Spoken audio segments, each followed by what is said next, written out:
versículos del 31 al 46.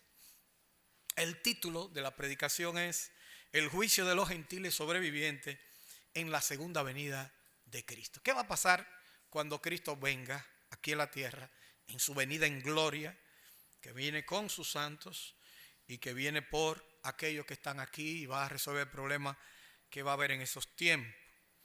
El tema que pudiéramos, ese es el título, pero el tema de la lección de hoy es que el juicio del Hijo del Hombre se manifestará cuando Él venga en su segunda venida y se sienta en el trono de su gloria y apartará las ovejas de los cabritos. Me gusta tal vez la palabra cabrito, para nosotros se oye fuerte, pero de los chivos, diríamos en el lenguaje dominicano, las ovejas de los chivitos, vamos a ponerlo así, pero que son cabras también. Y alguna traducción la encontré precisamente que decía así, de esa manera. Bien, entonces abran su Biblia ahí en capítulo 25, versículo 31 en adelante, y vamos a leer estos dos primeros versículos para encomendarnos al Señor en esta mañana.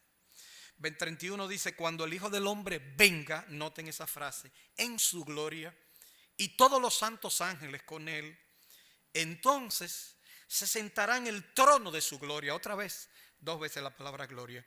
Y serán reunidas delante de él todas las naciones, y apartará los unos de los otros, como aparta el pastor las ovejas de los cabritos. Señor, gracias por tu palabra leída. Ahora te rogamos que abra nuestros corazones y mentes a analizar y ver cómo Jesucristo va a venir aquí y va a establecer un juicio que se conoce como los gentiles, cuando ya han pasado el juicio de los judíos.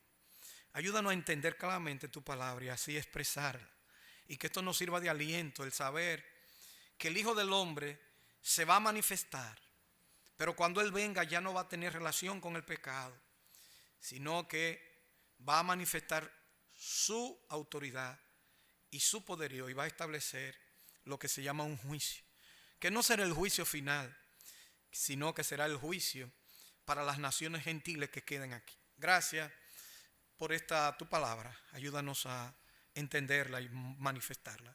En el nombre de Jesucristo. Amén. Bueno, yo sé que algunos ya están un poquito desubicados, porque yo he tenido varias semanas en las elecciones, que esto, que lo otro. Recuerden ustedes que estamos estudiando el libro de Mateo. Y estamos estudiando un sermón. Hay varios sermones importantes en el libro de Mateo. Uno de los sermones más importantes del libro de Mateo es este que estamos viendo. En el capítulo 24 y capítulo 25 de Mateo. Se llama el Sermón del Monte de los Olivos. Hay otro sermón del monte también, pero eso está ya en el capítulo 5, 6 y 7 de Mateo. Y estamos mirando todo esto. Miramos el capítulo 24, que se desarrolló con la pregunta de los discípulos cuando le preguntaron: dinos, ¿cuándo sucederán estas cosas? Mateo 24, 3. ¿Qué señal habrá de tu venida y del fin del siglo? El Señor comienza a hablar de lo que significa la tribulación, de que la gente va a hacer, guerra, rumores de guerra, hambre, etcétera, etcétera. Pero terminó este capítulo con su segunda venida. Pero terminó con ilustraciones de su segunda venida. Nosotros vimos, por ejemplo, que la última parte del capítulo 24 termina hablando de lo que es un siervo fiel y prudente en relación a lo que es un siervo insensato. O sea, sobre los dos siervos vimos esa parábola. También vimos dos parábolas más que iniciaron el capítulo 25. ¿Y es donde estamos ahora? Estamos en el capítulo 25. ¿Cómo inició el capítulo 25? En primer lugar, con la parábola de las 10 vírgenes, esa famosa parábola. En segundo lugar, siguió con las parábolas de los talentos. Y luego entonces vamos a ver este final, que aparece el juicio de los gentiles, como se conoce popularmente y como se ve aquí. Así que esas tres parábolas, las que aparecen en Mateo al final, 24, y las que están en el capítulo 25, nos mostraron el juicio de Jesucristo sobre Israel.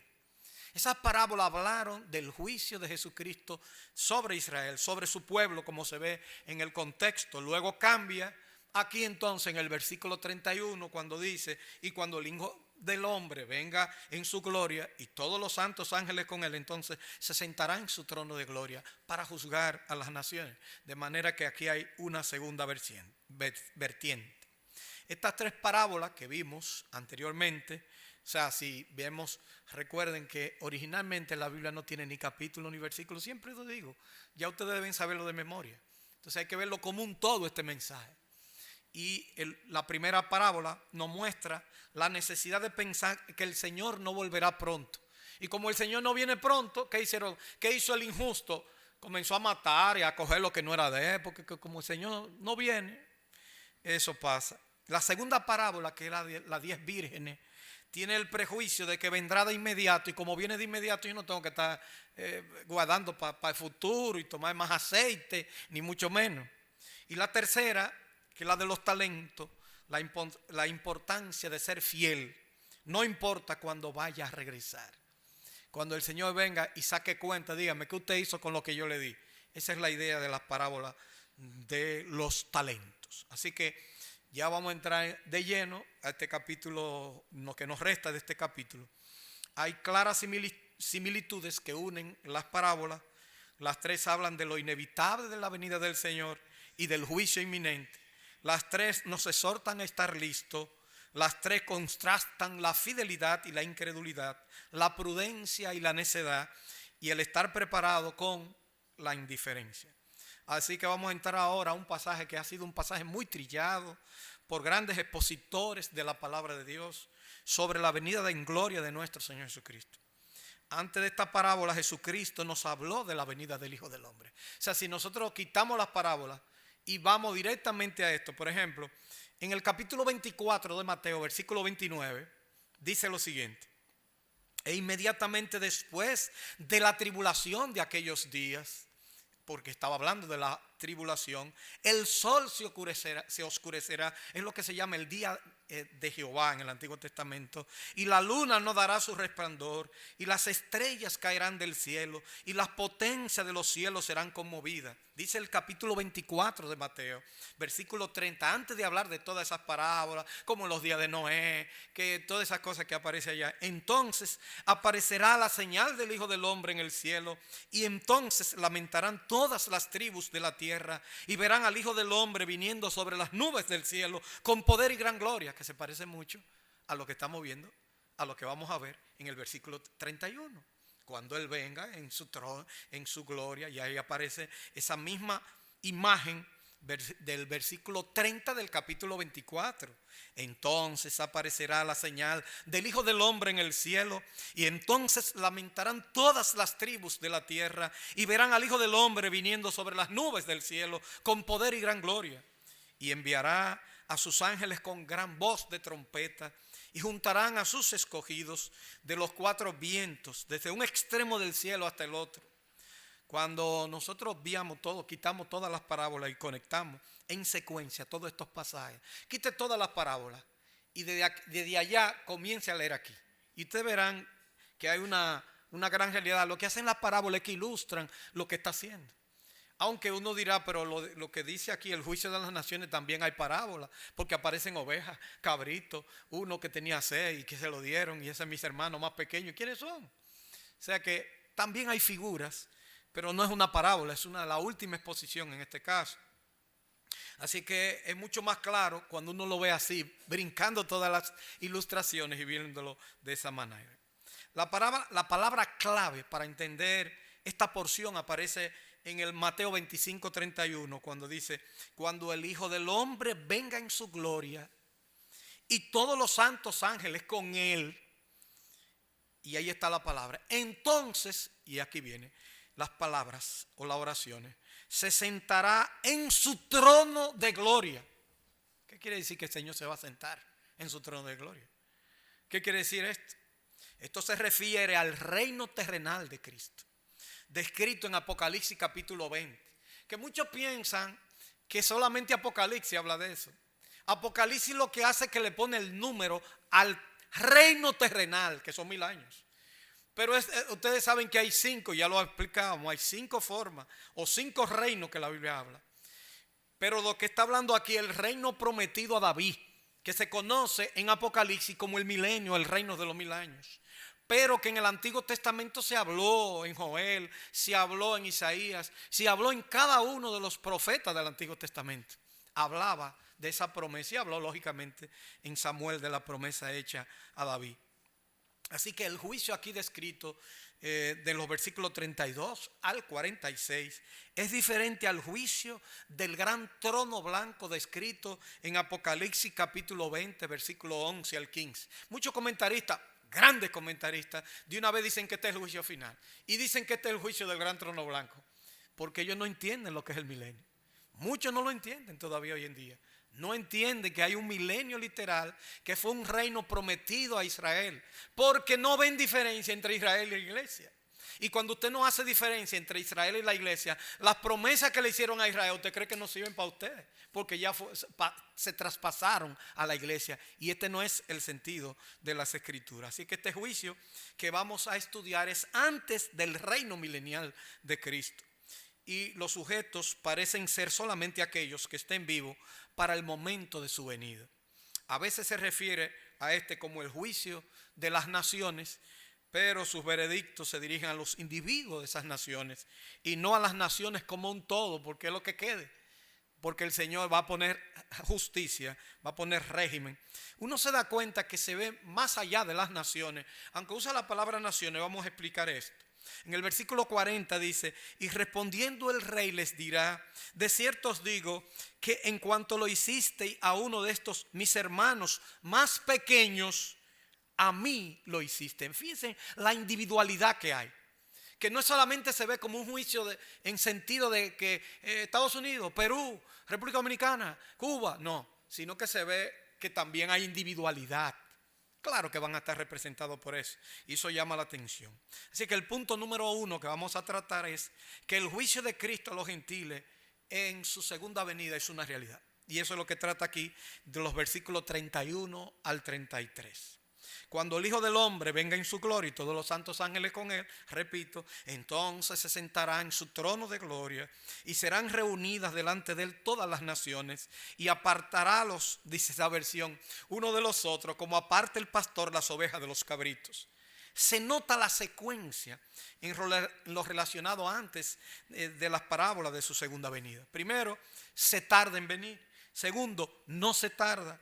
Tercero, el que se encuentre infiel, no importa cuándo venga. O sea, recuerdan, le quiero recordar siempre las parábolas. Y hay una pregunta que ronda aquí. Esta porción de la escritura responde a la pregunta: ¿qué sucederá cuando el Hijo del Hombre venga y se siente aquí en el trono de su gloria? ¿Y dónde es que se va a sentar? Porque hay muchos que ya lo ubican allá arriba, pero dice que Él viene. El texto es muy claro, viene para acá y va a trabajar aquí. No es en el trono de su gracia allá arriba. Muchos no lo entienden porque no entienden que el Señor se va a sentar en el trono de David, va a reinar físicamente, va a reinar literalmente, realmente. Así que lo primero debe ser aclarado es que se refiere ya en la introducción, ya lo expresamos, que hay diferencia entre este juicio y el que aparece después del milenio o el reino terrenal de Cristo. Este no es, en otras palabras, este no es el juicio del gran trono blanco que aparece en Apocalipsis. El juicio del gran trono blanco es diferente, muy diferente. Cuando usted lo nota, es muy diferente a este que se está dando aquí. Por eso muchos quieren hacer la igualdad, pero no lo hay. En su segunda venida, la idea que hay aquí es que Él viene con su iglesia y todos sus ángeles, porque la iglesia ya ha sido removida de este mundo. Entonces recuerden ustedes que la iglesia ni siquiera aparece aquí. En el capítulo 24 la iglesia no existía, de Mateo. En el capítulo 25 la iglesia era un proyecto. El Señor Jesucristo hablaba de un proyecto que iba a edificar su iglesia y las puertas del Hades no prevalecerán contra ellos. O sea que la iglesia era un proyecto que no existía. Por eso no podemos hablar aquí de la iglesia como tal. Por eso los juicios corresponden, los anteriores, al pueblo de Israel, y estos corresponden a las naciones gentiles. Porque la iglesia era un misterio, al igual que el rapto es un misterio. ¿Qué quiere decir que es un misterio? Un misterio en la Biblia es cuando algo no se había hablado antes y que en ese momento se manifestaba. Por ejemplo, dice, Os digo un misterio, no todos dormiremos, pero todos seremos transformados. En un abrir y cerrar de ojos, al sonar trompeta, porque se sonará la trompeta. Y los muertos en Cristo resucitarán primero. Y luego nosotros, los que vivimos, los que habremos quedado, seremos arrebatados juntamente con Él. Lo cual significa que la iglesia como iglesia no se conocía en el Antiguo Testamento, ni se habló en el Antiguo Testamento. Sin embargo, la segunda venida no se habló en el Antiguo Testamento en el sentido de rapto. ¿Entiende? Sí se habló en el sentido de su venida en gloria, de poner sus pies sobre el monte de los olivos. De manera que para los estudiosos de la Escritura y para los que creemos esto, lo que se trata es que la segunda venida tiene una parte oculta que tiene que ver con el rapto y tiene una parte visible que sí se relaciona con el pueblo de Israel y con el juicio de las naciones que queden. Bueno, la idea es que viene con su iglesia y todos sus ángeles con él, y la razón es de acuerdo a la verdad cronológica mostrada en el libro de Apocalipsis, se refiere a esto precisamente. También si la iglesia no pasa por el periodo de la tribulación y estará celebrando un acontecimiento que se conoce en Apocalipsis 19 como las bodas del Cordero, y que también no participará en este juicio, la iglesia de este juicio que estamos hablando, sino que estará celebrando no solamente las bodas del Cordero, sino que habrá un juicio de galardones que se conoce en el Nuevo Testamento como el tribunal de Cristo. En el momento en que las tribulaciones estén aquí, la iglesia estará en la presencia del Señor, participando de lo que se conoce como las bodas del Cordero, que aparece en Apocalipsis 19 versículos 9 y 10, y el tribunal de Cristo, que aparece en otros pasajes descritos en las Escrituras. Por Carballosa también quisiéramos, el comentarista, el predicador y hermano amigo, nuestro hermano Carballosa, en su comentario de Mateo, habla que hay diferentes juicios para que entendamos esto, para tener una clara perspectiva. Esto también, si usted quiere ampliarlo, aparece en un libro monumental, una obra, la mejor obra que se ha escrito sobre escatología en la bolita del mundo. Al que le interese lo tengo en PDF, pero como esto sale es gratis, pero ustedes saben cómo es. Pero yo lo tengo físicamente. El libro se llama Eventos del Porvenir, de John Dwight Pentecost. Todavía ese libro se escribió hace más de 50 años. Y Carballosa, en una exposición hace como 4 años, dice que hace 4 años atrás también, le preguntó al autor, que ya es un viejito, le preguntó que si él cambiaba, aunque sea un parrafito de lo que había escrito. No cambió nada. Y lo escribió hace tantos años en relación a estos juicios y a todo lo que se llama escatología. Es el libro más importante de escatología que se ha escrito a nivel de, vamos a decir, a nivel del mundo. Así que hay diferentes juicios, son 7 juicios que aparecen en la Biblia. El primero es pasado, el segundo es actuar y los otros 5 son todavía futuros. Bueno, el primero es el juicio que Cristo tuvo lugar en el Calvario. O sea, ese es el primero. El segundo, el autojuicio de los creyentes. El tercero, el tribunal de Cristo, que es futuro. El cuarto, el juicio de la nación de Israel cuando el Mesías regrese a la tierra, como aparece en el libro de Ezequiel. El quinto, el juicio de los gentiles cuando Cristo regrese a la tierra, y ese es lo que estamos hablando ahora, Mateo 25 del 31 al 46. Luego viene el juicio de los ángeles caídos, que eso aparece en Pedro, en Judas, y finalmente el juicio del gran trono blanco, que aparece en el libro de Apocalipsis, cuando se habla en todos los libros, y libros en plural, y un libro fue abierto. Así que el juicio del gran trono blanco, cuando los inicuos de todas las edades, de todos los tiempos, ese es el juicio final, serán juzgados. Así que estos juicios hay que estudiarlos, ¿verdad?, en su respectivo contexto, pero también nos ayudan a esclarecer a qué momento de juicio nos estamos refiriendo. Ese no es el juicio final, repito, lo he dicho ya varias veces. O sea, este de Mateo 25 no es el juicio final. Ese es el juicio cuando Cristo venga y imparta juicio a las naciones. Así que eso hay que tomarlo en cuenta. La idea principal es que cuando el Hijo del Hombre venga por segunda vez, todos los gentiles que estén vivos, cuando ocurra ese acontecimiento, serán reunidos delante de su presencia como el pastor que separa las ovejas de los cabritos. Hay 3 aspectos que se pueden ver de esta porción. En primer lugar, los mencionados en el pasaje son las naciones, como dice Mateo 25, y serán reunidos delante de él todas las naciones, versículo 32. Carballosa nos dice que el sustantivo griego es etnos y que siempre se refiere a gentiles en el libro de Mateo. Y por eso, aunque no aparece así, el juicio de los gentiles en el encabezado de su Biblia, la palabra también se utiliza de esa manera. De acuerdo a la concordancia griega de Strong, la palabra nación, etnos, se traduce 2 veces pueblo, 5 veces se traduce pagano, 64 veces se traduce nación y 93 veces se traduce gentiles. Entonces debe entenderse que el juicio será contra los gentiles vivos en la segunda venida de Cristo. Así lo cita Pentecost en su libro, página 318. Hay unos 100 pasajes en que la palabra etos es indudablemente un término técnico para referirse a los gentiles, en cuanto son diferentes de los judíos o de los cristianos. O sea, cuando nosotros decimos gentiles, estamos haciendo diferencia con los cristianos y estamos haciendo diferencia también con los mismos judíos. Eso aparece, eso de los 100 pasajes donde aparece en el compendio de diccionario teológico del Nuevo Testamento. Así que el juicio aquí, por lo tanto, no es de la iglesia. El juicio aquí, por lo tanto, no es de Israel, sino es de los gentiles que están vivos. Cristo, como decíamos en la introducción, está entronado, se sienta, está ejerciendo su función como rey aquí. Ustedes dirán, pero el reino de Cristo es aquí. El reino de Cristo es espiritual. El reino de Cristo será literal, físicamente por 1000 años. Y el reino de Cristo durará por toda una eternidad después de los 1000 años.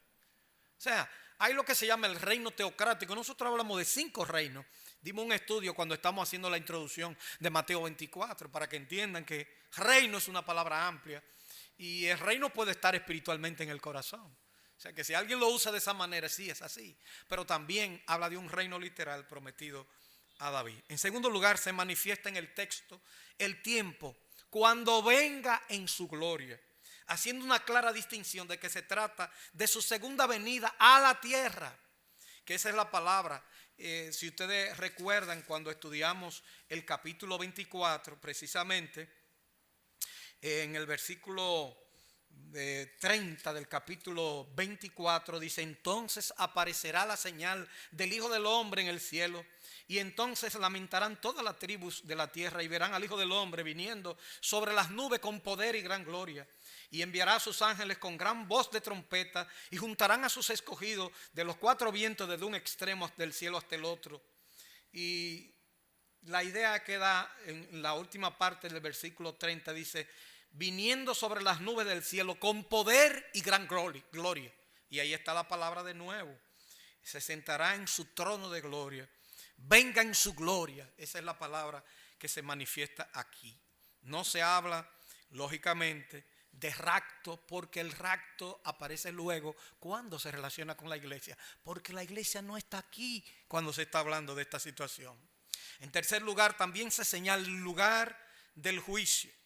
Como el juicio sigue inmediatamente a la segunda venida de Cristo a la tierra, parece entonces comprensible situar dicho juicio en la tierra. La idea de las naciones gentiles hace pensar que el juicio de los gentiles es literalmente aquí, en la tierra como tal. ¿Qué aprendemos de esto? Bueno, se manifiesta claramente. Y eso tenemos que tenerlo claro, y todos los que están escuchando, tanto aquí como los que nos están escuchando a través de las redes, tenemos que tener claro que el Señor Jesucristo es quien va a juzgar. Ha sido puesto por juez de vivos y muertos, dice la Escritura. Y su título para juzgar es como dice en 1 de Juan 1:9. Su título es fiel y justo. O sea, Él no va a hacer nada contrario a su propia naturaleza. Él no le va a dar a nadie lo que no se merece. Pero entonces, ¿cómo que se va a salvar lo que se van a salvar? Porque aquí habla de hacer favores. Aquí habla de cuando tuve hambre en la cárcel. ¿A qué se refiere todo esto? Eso lo vamos a ver más adelante.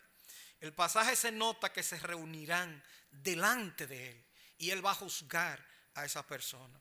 Como dice en Juan capítulo 5, verso 26. Porque como el Padre tiene vida en sí mismo, así también ha dado al Hijo el tener vida en sí mismo. Y también le dio autoridad de hacer juicio por cuanto es el Hijo del Hombre. Miren ese título, que es el que aparece con su presentación. Y aparece también en Hechos capítulo 17, cuando dice que Jesucristo es el que Dios ha puesto por juez de vivos y muertos. La gente cree que con la muerte se acaba todo. No, El que nace una vez morirá dos veces. Pero el que nace dos veces, ¿qué quiere decir eso? El que nace de su mamá, pero el que nace en Cristo nace dos veces. Lo importante es que la gente nazca dos veces. El que nació aquí debe nacer de nuevo cuando cree en el Señor Jesucristo. Y tiene garantizado entonces que su vida no tiene nada que ver con el juicio que se me relaciona aquí, ni con las naciones, ni mucho menos. La segunda cosa que vemos son las ovejas. Las ovejas. La segunda cosa son las ovejas, del versículo 34 al 40. Entonces el rey dirá a los de su derecha: venid. No importa si es de la derecha, porque la palabra derecha aquí significa los bendecidos, la autoridad. No lo mezcla con política, los izquierdistas y los derechistas, no tienen nada que ver con esto. Entonces el rey le dirá a los de su derecha: venid, benditos de mi Padre, heredad el reino preparado para vosotros desde la fundación del mundo. Porque tuve hambre y me disteis de comer, tuve sed y me disteis de beber, fui forastero y me recogiste, estuve desnudo y me cubriste, enfermo y me visitaste, en la cárcel y vinisteis a mí. 6 cosas aparecen aquí en este contexto.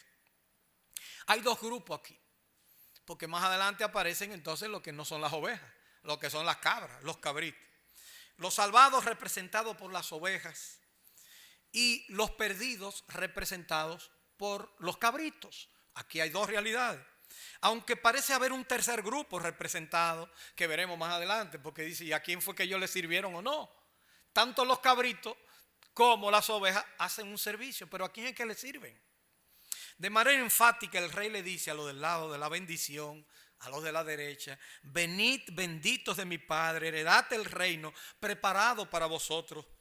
Nos deja claramente establecido que la salvación es un regalo de Dios. Ustedes dirán: pero no, pero aquí se habla de 6 obras. Pero miren, interesante, vean bien el texto. Está establecido, lo voy a leer de nuevo, nos deja claramente establecido que la salvación es un regalo de Dios y que lo que se está discutiendo es el fruto de la salvación, no que la salvación sea por obras. Porque la mayoría de la gente, cuando llegan aquí, que no conocen la escritura, piensan: bueno, yo soy una gente que ha hecho muchas cosas. Fíjense ustedes que los que estaban aquí ni se acuerdan a quién le hicieron las obras. Dice: ¿a quién, cuándo fue que yo te vi y te hice eso? Y no se sabe. La salvación como regalo de Dios se ve aquí en estos pasajes. En primer lugar, lo aclara la frase heredad. Dice el texto lo siguiente: venid, bendito de mi Padre, heredad el reino preparado para vosotros de antes de la fundación del mundo. Si es una heredad, es un regalo. El que hereda algo no fue que dice: mi papá tuvo tanto, pues fue porque yo lo ayudé. Usted no había nacido. Es una heredad, es una herencia. Yo recuerdo cuando un juicio a un presidente anterior aquí, que todos los vimos, que un abogado le decía: ¿usted ha recibido algún legado? ¿Usted se sacó la lotería? ¿Usted ha tenido esto? Eso es para calcular de dónde viene tu dinero. Bueno, aquí hablando de heredad, entonces no es por obra, es por gracia. La segunda cosa que aclara, dice: preparado desde antes de la fundación del mundo. Otra cosa que nos deja ver que la salvación del hombre es una decisión que no depende del hombre. Es una decisión de la soberanía de Dios, planeada, como dice el texto, antes de la fundación del mundo. Y aquí aparecen los porque, y entonces vienen, introduce la prueba de que son benditos del Padre, porque tuve hambre, tienen derecho a heredar el reino, esto han servido a los hermanos del rey. Aquí ahí aparece una frase interesante, porque dice: entonces los justos les responderán, versículo 37, diciendo: Señor, ¿cuándo te vimos hambriento y te sustentamos, sediento y te dimos de beber? ¿O cuando te vimos forastero y te recogimos desnudo y te cubrimos? ¿O cuando te vimos enfermo en la cárcel o vinimos a ti? Respondiendo el rey les dirá, el rey, su autoridad: de cierto os digo que cuando lo hiciste a uno de estos mis hermanos. ¿Quiénes son estos? Porque yo conozco las ovejas y los cabritos, pero ¿quiénes son mis hermanos más pequeños? Entonces aparece un tercer grupo que uno diría: ¿y quiénes son mis hermanos más pequeños? Llama la atención las cosas que se mencionan en el pasaje: hambriento, sediento, forastero, desnudo, enfermo, encarcelado. ¿Y por qué la sorpresa de las ovejas? Bueno, yo he puesto algunos argumentos por qué se sorprenden las ovejas, porque dice, ¿y por qué? Y dice el Señor, ¿y cuándo? ¿Y cuándo? ¿Cuándo? O sea, ellos preguntan, ¿cuándo fue? Ahí aparece por el argumento de cosas sencillas, diría yo, y el olvido son vistos por eso. O sea, cuando se tratan de estas cosas que uno dice, pero ¿cuándo fue que yo le di un cuidado a alguien? ¿Cuándo lo vi sediento y le di agua? ¿O cuando lo vi desnudo y le regalé una ropita, o enfermo y lo visité, o encarcelado y fui ahí donde él? ¿Cuándo? Yo no me acuerdo. Pocas veces la gente hoy en día va a la cárcel, ¿verdad? La gente va a la cárcel si es una gente familiar, porque si te va a la cárcel, lo primero que te pregunta es qué usted busca aquí. Pero antes era muy común, jóvenes, yo como joven iba a predicar a la cárcel. Ahora ese se convirtió en un problema. Todavía hay personas, hay hombres que están trabajando y mujeres en la cárcel. Llevan cursos en Maús para la cárcel, porque los cursos en Maús se hicieron para las cárceles originalmente. Y hay escuelas bíblicas en las cárceles. Yo sé que en La Victoria hay 13 escuelas bíblicas, porque es grande. Y cuando yo era jovencito, yo iba aquí a la cárcel. Yo no he entrado a la cárcel de Rafael. No he entrado. Pero sí entré a la cárcel de la Fortaleza San Luis. Para mí fue algo tremendo. Cuando yo me pongo con un preso de que hablarle de Jesucristo, yo siendo un joven de 18, 19 años, no me acuerdo, tal vez cerca de 20 años. Lo primero que te pican allá que tú me trajiste, mira, fulano, licenciado, ¿qué usted me trae? Te ponen título, licenciado, venga acá. Y todo el mundo te dice, eso cuando estaba ahí en la fortaleza que está, bueno, en la San Luis, lógicamente, la vieja fortaleza. Eso era una fortaleza del ejército. Como yo nací en Los Pepines, siempre íbamos a ver películas, íbamos a comprar tejidos que los presos hacían. O sea, en la cárcel es un lugar que pocas veces la gente visita. Pero yo recuerdo que un preso me dijo a mí, yo creo que yo no tengo perdón. Usted no sabe quién soy yo, me dijo. Y yo, de verdad, yo no sé quién es usted. ¿Y usted cree que yo tenga perdón? Dice, bueno, hubo un ladrón en la cruz que el Señor perdonó, usted puede ser uno de ellos. Y él se quedó pensativo. Y eso, el Señor me puso eso en la cabeza. Yo no sé qué pasó con esa gente.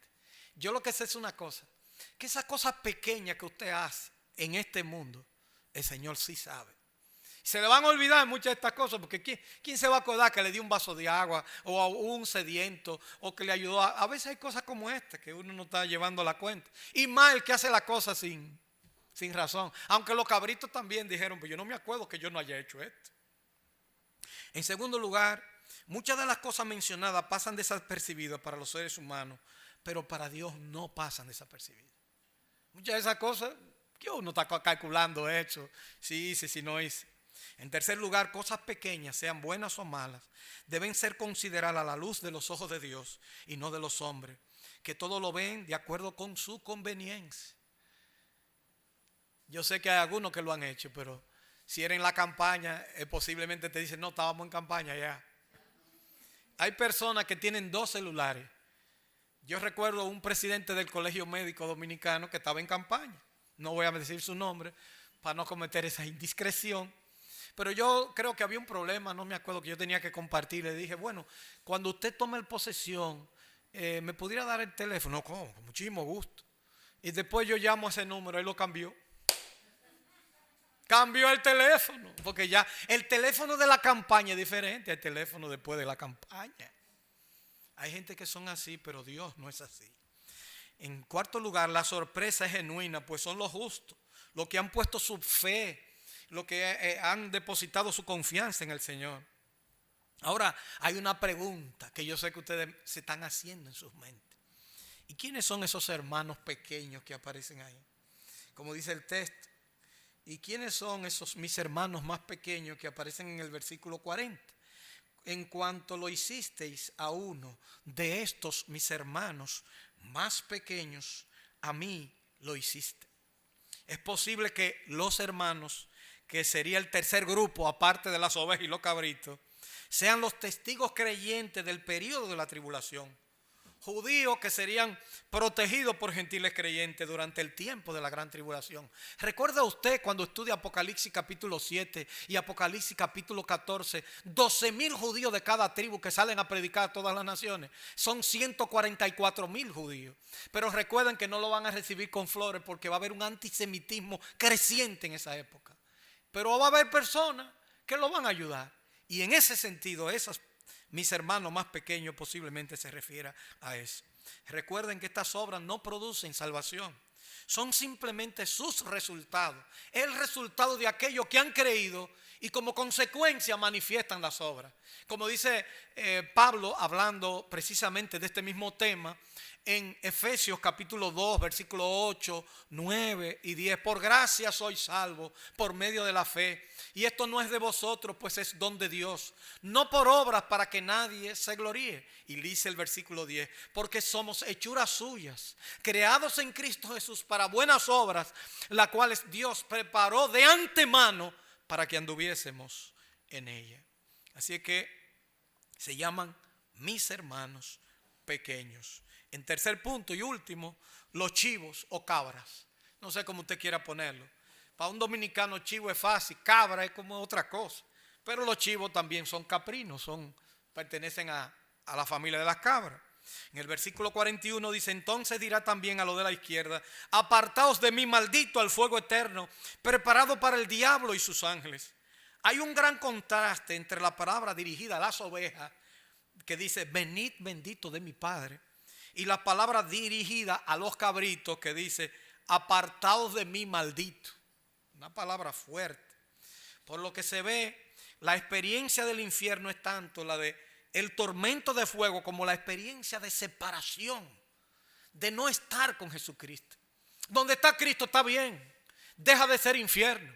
Como dice el famoso poema viejísimo, antiquísimo, que dice: no me mueve, Señor, para quererte el cielo que me tiene prometido, ni me mueve el infierno tan temido para dejar por eso de ofenderte. Tú me mueves, Señor, muéveme al verte clavado en una cruz y escarnecido. Muéveme al ver tu cuerpo tan herido, muéveme tus afrentas y tu muerte.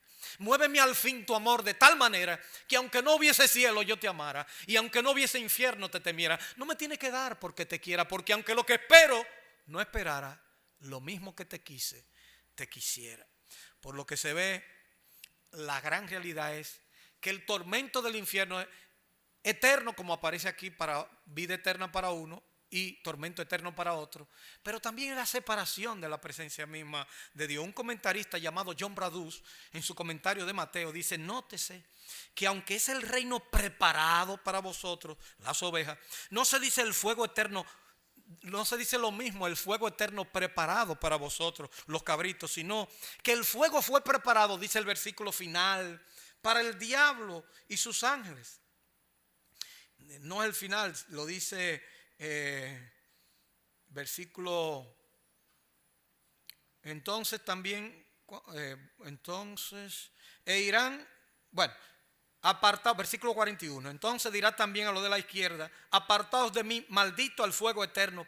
¿Preparado para quién? Para las ovejas. No, para el diablo y sus ángeles. En otras palabras, él no era de ellos, era del diablo y sus ángeles, pero lo metieron en el paquete. Esa es la idea. Los malos van a participar del espantoso castigo de los ángeles caídos. Se meten en su propio impulso, en lo que fue preparado para otros. Tampoco se dice que heredarán el fuego eterno, sino que incurren en el castigo por pecado consciente y por desechar al Salvador. Así que preparado, pudiéramos decir, así como los justos tienen un reino preparado para ellos, los cabritos o inicuos tienen un fuego eterno preparado para el diablo y sus ángeles, pero ellos van también. El reino de los justos fue preparado desde antes de la fundación del mundo. El versículo 41 nos dice que el fuego eterno, no nos dice que el fuego eterno ya ha sido preparado desde la fundación del mundo. Así que los inicuos entrarán en lo que no fue preparado para ellos, sino para el diablo y sus demonios. Y ahí se ven los versículos 42 y 43, ya que el tiempo se nos está yendo. Porque tuve hambre y no me disteis de comer, tuve sed y no me disteis de beber. Fui forastero y no me recogiste, estuve desnudo y no me cubriste, enfermo y en la cárcel y no me visitaste. Estos expresan la justificación Estas realidades expresan la justificación por el castigo de los gentiles inconversos. Durante el tiempo de la gran tribulación, esos gentiles demostraron su rechazo al Mesías a través del trato que concedieron a aquellos que estaban predicando, aquellos judíos y aquellos que estaban ahí, aquellos testigos que estarán sufriendo la severa persecución de lo que se conoce como el anticristo.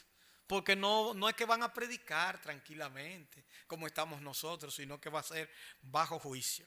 Por eso dice el versículo 46, e irán estos al castigo eterno y los justos a la vida eterna. La conclusión del juicio de los gentiles vivientes que el Señor encontrará en la tierra cuando regrese con gloria y majestad para establecer su reino. El castigo que aparece aquí es el castigo divino, pero por su connotación de eternidad no hay forma de suavizar el alcance de este castigo, porque dice, irán estos al castigo eterno y los justos a la vida eterna. Es la misma palabra, lo único que cambia es que uno es castigo, y el castigo eterno, y el otro es vida eterna, casi nada. Uno es vida y otro es castigo. La gente dice, no, yo que si me morí ya salí de eso. No, la Biblia habla de castigo eterno. Habla de vida eterna, pero habla de castigo eterno. Las dos realidades están dichas en el mensaje principal que aparece en Juan 3:16. ¿Recuerdan ustedes? Porque de tal manera amó Dios al mundo que ha dado a su Hijo unigénito para que todo aquel que en él cree no se pierda, sino que tenga vida eterna. Porque no envió Dios a su Hijo al mundo para condenar al mundo, sigue diciendo, sino para que el mundo sea salvo por él. Y los hombres amaron más las tinieblas que la luz porque sus obras eran malas. No vino el Señor a condenar al mundo, sino para salvar. Pero al no creer, dice, ya han sido condenados porque no han creído en el nombre del Hijo de Dios. En conclusión, en este minuto que nos queda, este capítulo 25 concluye con el relato de el juicio de los gentiles vivientes en la venida del Hijo del Hombre. En segundo lugar, el evangelio del reino será proclamado a los gentiles por los 144,000 judíos israelitas que aparecen en Apocalipsis 7 y Apocalipsis 14. En tercer lugar, muchos gentiles serán salvos. Son denominados ovejas por el rey. Otros rechazarán el mensaje y son denominados cabritos. Las ovejas son los justos y los cabritos son los injustos. Y el que le estaba llevando la palabra, que eran los 144,000 testigos judíos y que aparecieron ahí, que van a conocer al Señor, son entonces aquellos hermanos que le están ellos sirviendo en su misericordia. Que Dios nos ayude a entender esto, pero sobre todo aquellos que tal vez no entienden todo lo que yo dije, pero sí entienden algo. Que para escapar de toda esa situación solamente hay una salida: Jesucristo y este crucificado. Cristo murió en la cruz para que la gente no pasara por ahí ni por nada de juicio, sino para que el mundo fuera salvo por él. Y hoy en día está a la disposición de todos el creer que Cristo es el Salvador de este mundo. Solamente hay que decirle: Señor, yo creo en ti, que tú moriste por mis pecados, límpiame y hazme una de tus criaturas. Señor, gracias te damos por tu palabra. Permite que los que no te conocen, Señor, hagan esta oración de decisión, que reconozcan que solamente tú puedes producir salvación. Gracias, Señor, porque tú eres bueno, tú eres compasivo, misericordioso, y sin ti nada, absolutamente nada podemos hacer. Guíanos, Señor, para poder seguir adelante en un mundo lleno de sinsabores, lleno de situaciones muy difíciles, enfermedades, dolores, quebrantos, cárceles, tribulación. Pero gracias porque tú en tu misericordia nos has librado. Guíanos en todo en esta mañana y llama, Señor, a aquellos que no te conocen. Llámalo al arrepentimiento por esta gran necesidad que hay en el día de hoy. En el nombre de Cristo te lo pedimos. Amén.